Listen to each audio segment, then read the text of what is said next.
ومسلما أما بعد فأعوذ بالله من الشيطان الرجيم بسم الله الرحمن الرحيم لقد رضي الله عن المؤمنين إذ يبايعونك تحت الشجرة صدق الله مولانا العظيم وبلغنا رسوله النبي الكريم الأمين ونحن على ذلك لمن الشاهدين والشاكرين والحمد لله رب العالمين مولاي صل وسلم دائما أبدا على النبي وأهل البيت كلهم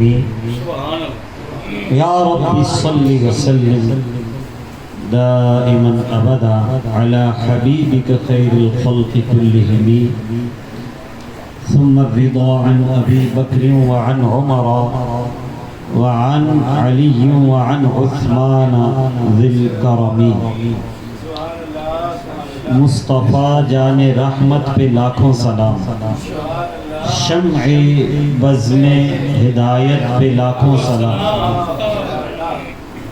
پارہائے صحف غنچہائے قدس اہل بیت نبوت پہ لاکھوں سلام،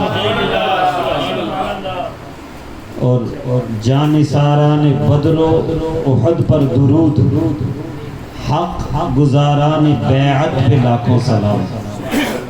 جس مسلمان نے دیکھا انہیں ایک نظر، اس نظر کی بصارت پہ لاکھوں سلام۔ سبحان اللہ۔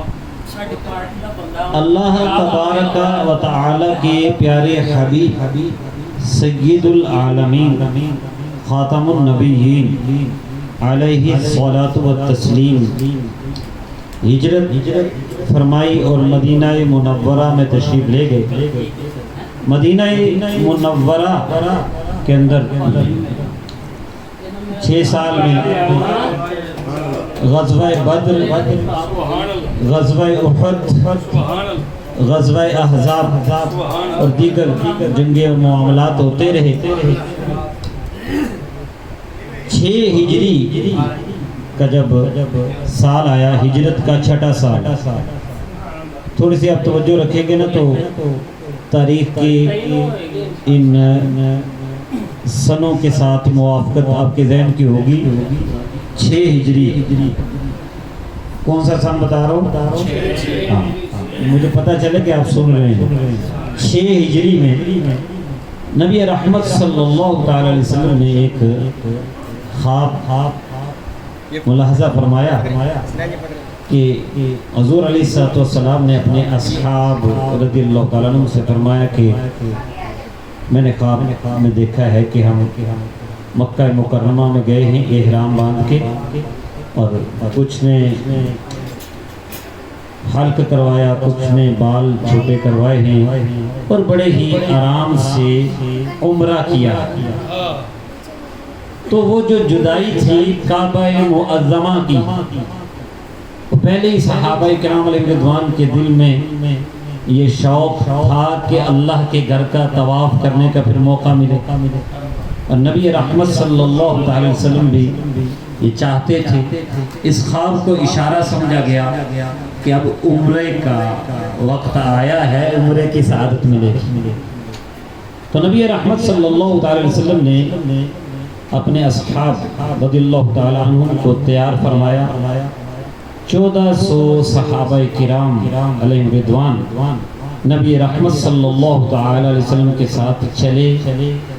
ذوالحلیفہ سے احرام باندھا گیا، احرام باندھ کے قربانی کی اونٹیاں اونٹ ساتھ لے کر بغیر اسلحے کے یہ قافلہ رواں دوا ہوا مکہ مکرمہ کی طرف، اور ادھر کفار کو یہ بات پتہ چلی تو انہوں نے رکاوٹیں ڈالنا شروع کی کہ کسی قیمت پر ہم انہیں مکہ مکرمہ میں داخل نہیں ہونے دیں۔ لشکر ادھر سے روانہ ہو گئے، کچھ دستے نبی کریم صلی اللہ علیہ وسلم کو جب عثمان کے مقام پر ان کی اس تیاری کا پتہ چلا تو آپ رستہ بدل کے ایک مقام پر ٹھہرے، پڑاؤ فرمایا۔ اس مقام کا نام ہے حدیبیہ۔ آج ہمارے موضوع کا مرکز یہی رہے گا، لیکن آپ کی توجہ کا مرکز میری طرف ہوگا تو چند منٹ میں کچھ باتیں اس حوالے سے کرنا چاہوں گا۔ یہ 6 ہجری ذوالقعدہ کا مہینہ، آپ کون سا مہینہ چل رہا ہے؟ ہاں جی، وہی ذوالقعدہ کا مہینہ، اس کی ابتدا میں ہی یہ سفر شروع ہے۔ بہرحال وہ ایک سلسلہ چلتا رہا، آپ نے علماء کرام سے سنا ہے، کفار نے کہا نہیں آنے دینا۔ نبی کریم صلی اللہ علیہ وسلم کی بارگاہ میں ادھر سے لوگ آتے رہے، سفیر آتے رہے، حالات دیکھتے رہے، بتاتے بھی رہے کہ جنگ کے لیے نہیں آئے، اسلحہ نہیں، ان کا تو احرام باندھا ہوا ہے اور ان کا ارادہ یہی ہے کہ یہ عمرہ کریں گے۔ لیکن کفار جاہلانہ ضد پر اڑے ہوئے تھے، جس کو قرآن نے کہا سورہ فتح میں، اذ جعل الذین کفروا فی قلوبہم الحمیۃ حمیۃ الجاہلیہ، جب کافروں کے دلوں میں جاہلیت کی ایک ضد اڑی ہوئی تھی تو وہ اپنی ضد پہ اڑے تھے، لیکن ادھر ضد تھی، ڈٹائی تھی اور رعونت تھی، لیکن ادھر نبی کریم صلی اللہ علیہ وسلم کی طرف سے انتہائی بردباری، علم اور معاملہ فہمی کا سلسلہ تھا۔ اللہ تعالیٰ نے فرمایا فَأَنزَلَ اللَّهُ سَكِينَتَهُ عَلَى رَسُولِهِ وَعَلَى الْمُؤْمِنِينَ، اللہ تعالیٰ نے رسول صلی اللہ علیہ وسلم پر بھی، مومنوں پر بھی سکون نازل فرمایا۔ وَأَلْزَمَهُمْ كَلِمَةَ التَّقْوَى، اور انہیں تقوی ان کو لازم فرما دیا۔ وَكَانُوا أَحَقَّ بِهَا وَأَهْلَهَا، اور یہی تو اس کے حقدار بھی تھے، اس کے اہل بھی تھے۔ اور اس میں صرف رسول کریم صلی اللہ علیہ وسلم کا ذکر نہیں ہے، ساتھ 1400 صحابہ ہیں، ان کا ذکر بھی ہے۔ وہ سب تقوی کے حقدار بھی تھے اور اہل بھی تھے۔ تو بہرحال یہ نقشہ جب بنا تو اس میں مختلف واقعات ہوئے ہیں۔ میں آپ کی توجہ کے ساتھ ساتھ چند باتیں کرنا چاہوں گا کہ دیکھیے اس میں شان مصطفیٰ صلی اللہ علیہ وسلم کا اظہار دیکھیے کہ حضرت برا بن عازب رضی اللہ تعالیٰ عنہ فرماتے ہیں كنا مع رسول الله صلى الله عليه وسلم يوم الحديبية 14 يوم الحديبية، ہم حدیبیہ کے دن رسول اللہ صلی اللہ علیہ وسلم کی معیت میں، آپ کی سرپرستی میں چل رہے تھے، اور ہم تھے 1400۔ کتنے تھے؟ اب بتاتے ہیں والحدیبیۃ بئر، حدیبیہ ایک کنواں ہے، یہ بخاری شریف کی حدیث ہے 5883 میں کہا حدیبیہ ایک کنواں ہے۔ تو ہم نے کیا کیا؟ فَنَزَعْنَاهَا فَلَمْ نَتْرُكْ فِيهَا قَطْرَةً، ہم نے کنویں میں سے سارا پانی نکال لیا، اتنا پانی نکالا کہ اب ایک قطرہ بھی نہ بچا۔ ظاہر ہے گرمی سخت تھی، پانی کی ضرورت پڑتی تھی۔ فَبَلَغَ النَّبِيَّ صلی اللہ علیہ وسلم، مشکل کشا نبی کو اس بات کی خبر پہنچی۔ فَأَتَاهَا، مشکل کشا نبی علیہ السلام اس کنویں کے پاس تشریف لے آئے۔ فَجَلَسَ عَلَى شَفِيرِهَا، میرے اور آپ کے آقا علیہ السلام اس کی منڈیر پر تشریف فرما ہوئے۔ ثُمَّ دَعَا بِإِنَاءٍ مِّن مَّاءٍ، پھر آپ نے پانی کا ایک برتن منگایا، توجہ ہے، پانی کا ایک برتن منگایا۔ فَتَوَضَّأَ ثُمَّ مَضْمَضَ، آپ نے وضو بھی فرمایا، پھر اس میں کلی بھی فرمائی۔ سبحان اللہ، وہ دہن جس کی ہر بات وہی ہے، دہن مبارک سے اس پانی میں کلی بھی فرمائی۔ وَدَعَا، اور اللہ کی بارگاہ میں برکت کی دعا بھی کی۔ اپنے جسم مبارک سے لگا ہوا غسالہ مبارک اور اپنے دہن اقدس سے نکلا ہوا کلی مبارک کا پانی، ثم صبہ فیہا، وہ پانی آپ نے کنویں کے اندر ڈال دیا۔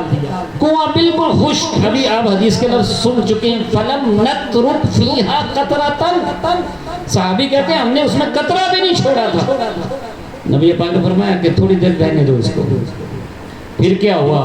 روایت کے آخری الفاظ ہیں، وہ کہتے ہیں کہ فَأَرْوَوْا أَنفُسَهُمْ وَرِكَابَهُمْ حَتَّى ارْتَحَلُوا، سارے لشکر نے خود بھی پانی پیا، سواریوں کو بھی پانی پلایا، اور اس وقت تک پیتے رہے جب تک کہ وہاں سے کوچ نہیں کیا۔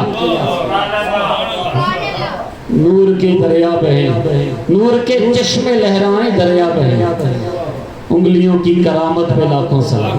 ہاں، انگلیوں کی کرامت کا تو آگے ذکر آ رہا ہے نا، یہ تو آپ کے دہن اقدس کے مبارک پانی کا، اور جس میں اطہر سے لگنے والے پانی کی کرامت ہے۔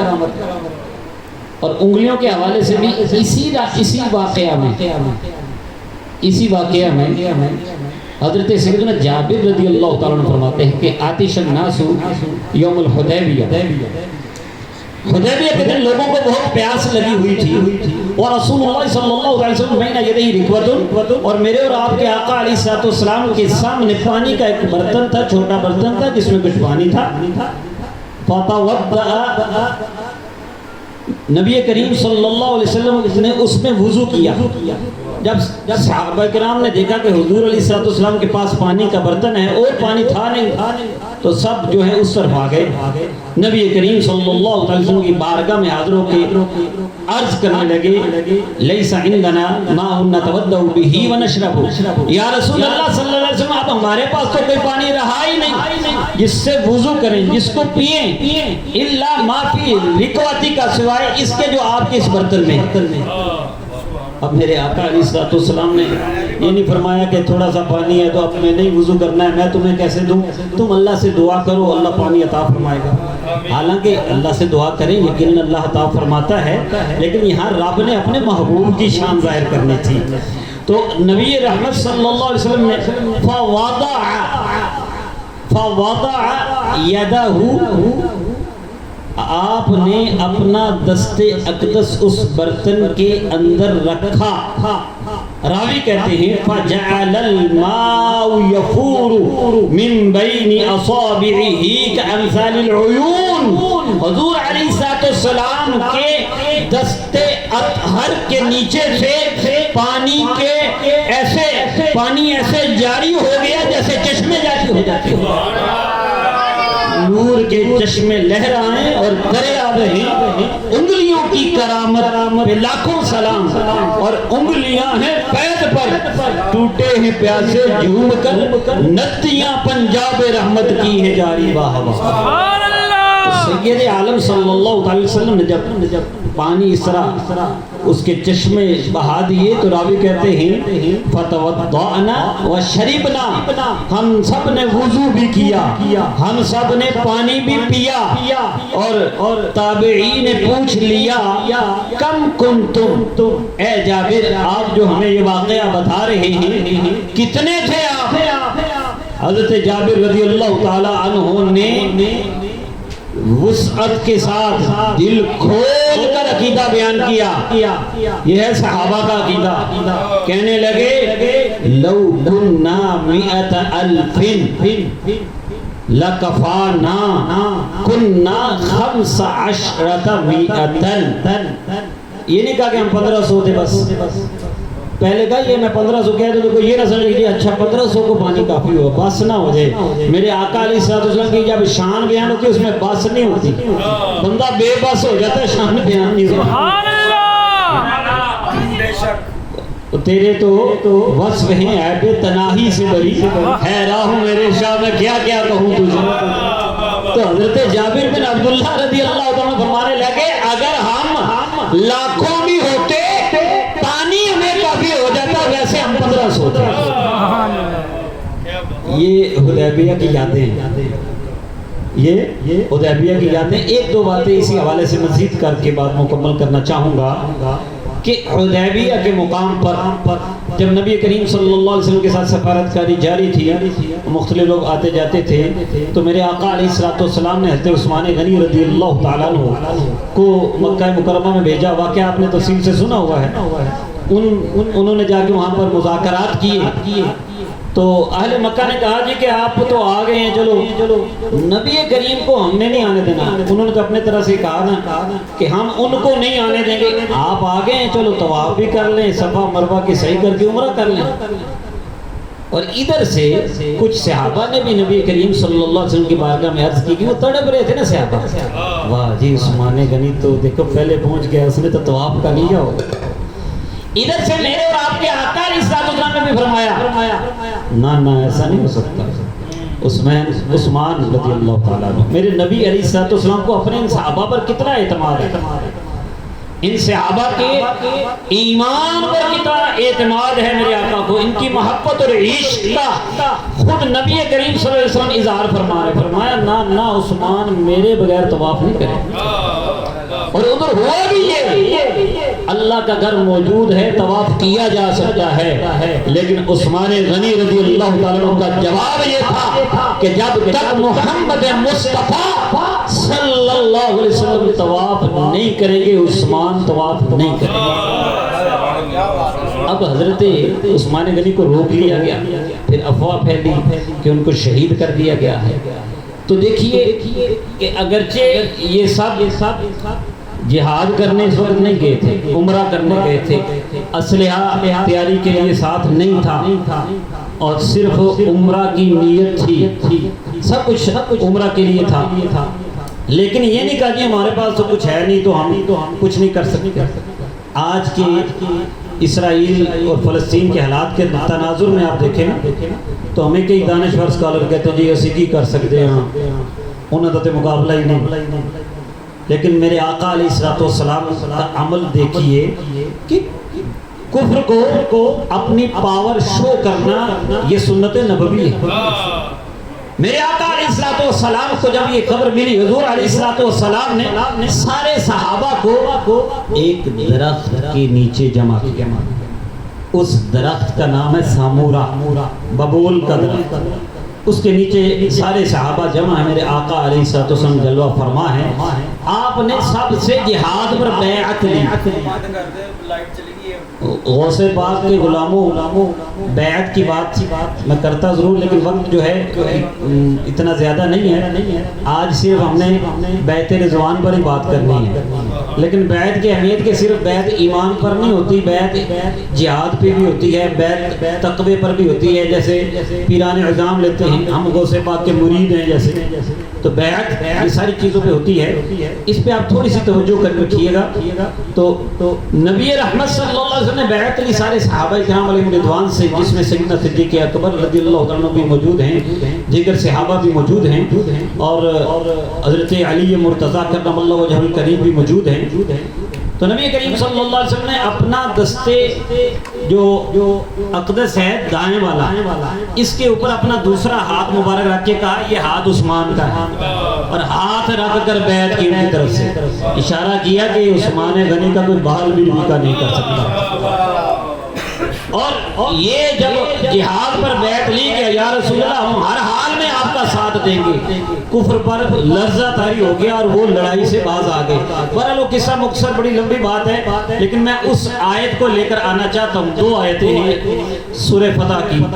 ایک تو یہ ہے اس بیعت کے حوالے سے یوں نقشہ، وہ سارا منظر اور قرآن کا اعجاز دیکھیے اور وہ جملہ دیکھیے، لقد رضی اللہ عن المؤمنین، تحقیق اللہ راضی ہو گیا ان سارے مومنوں سے، اذ یبایعونک تحت الشجرۃ، محبوب جب وہ اس پیڑ کے نیچے تیرے ہاتھ پر بیعت کر رہے ہیں. سبحان اللہ.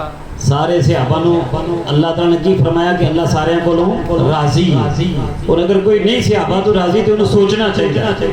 سیدنا صدیق اکبر سے لے کر باقی سارے صحابہ 1400 صحابہ، اکثر صحابہ انصار مہاجرین اس میں موجود، اور اللہ تعالیٰ نے قرآن کی آیت بنا دی ہے کہ اللہ راضی ہو گیا ان صحابہ سے جو درخت کے نیچے، اس پیڑ کے نیچے محبوب تیرے ہاتھ پر بیعت کر رہے ہیں. اور آگے بھی بشارتیں اس میں ہیں، لیکن میں وقت مختصر ہے تو اس کو چھوڑتا ہوں. اس سے پیچھے ایک آیت ہے، اس میں تو کمال ہی ہو گیا. آیت نمبر 10 میں فرمایا ان الذین یبایعونک انما یبایعون اللہ ید اللہ فوق ایدیہم. محبوب بے شک یہ جو تیرے ہاتھ پہ سارے بیعت کر رہے ہیں نا، یہ اللہ سے بیعت ہے۔ اللہ کا ہاتھ جیسے اس کی شان کے لائق ہے، ان کے اوپر ہے، اللہ کا ہاتھ ان کے اوپر ہے، تو یہ ہے شان ان صحابہ کرام علیہ رضوان کی جو نبی پاک کے جانثار بنے ہیں۔ اور آخری حصہ میری بات کا جو میں عشق مصطفیٰ کی بات بھی کر رہا ہوں، اور غوث پاک رحمت اللہ تعالی علیہ بھی ہمیں در مصطفیٰ پر لے کر جاتے ہیں، ان پہ ہاتھ میں ہم ہاتھ دے کر مصطفیٰ کریم کے در پر حاضری پیش کرتے ہیں۔ تو آپ دیکھیے کہ صحابہ کرام کا وہاں درس کیا تھا۔ ایک معاہدہ جب لکھا جا رہا تھا، سہیل جب آیا، نبی پاک نے وہ ساری شرطیں طے ہوئی، مختصر یہ کہ جب لکھوانا چاہا تو بسم اللہ الرحمن الرحیم لکھوانے لگے، تو اس نے کہا جی ہم رحمان رحیم کو نہیں کہتے، ہم تو بسم اللہم کہتے، وہ لکھے۔ یہاں پر حکمتیں تھی، نبی پاک نے فرمایا ٹھیک ہے وہ لکھ دیتے ہیں، اگرچہ ہم تو رحمان و رحیم مانتے ہیں۔